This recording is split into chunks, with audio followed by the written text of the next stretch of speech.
Как обещал в предыдущем видео, сегодня я расскажу вам, как использую деконцентрацию в остеопатии и покажу одна техника для успокоения. Когда примерно, как в предыдущем видео, человек постукивает по своей ключице, у нас в нервной системе запускается два процесса. Один процесс направляет рука, чтобы она постукивает по ключице, а второй процесс задерживает руку, чтобы она не постукивает слишком сильно.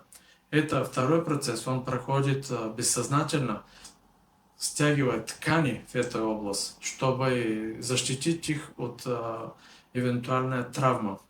Когда мы отводим сознание далеко от нас, над нас примерно, этот подсознательный процесс защиты до большой степени выключается. Тогда ткани становятся мягкие, и это легкое постукивание уже может передавать импульс через мягкие ткани, и вот этот импульс достигает глубоко в теле и имеет большой эффект.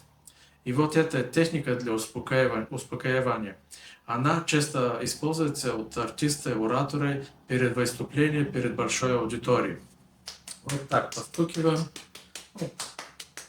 По руки, потом по другая рука, потом по грудь. Здесь можно и с обе руки. Потом по бедрам. Так делаем около 1-2 минут, и это помогает на успокоение нервной системы.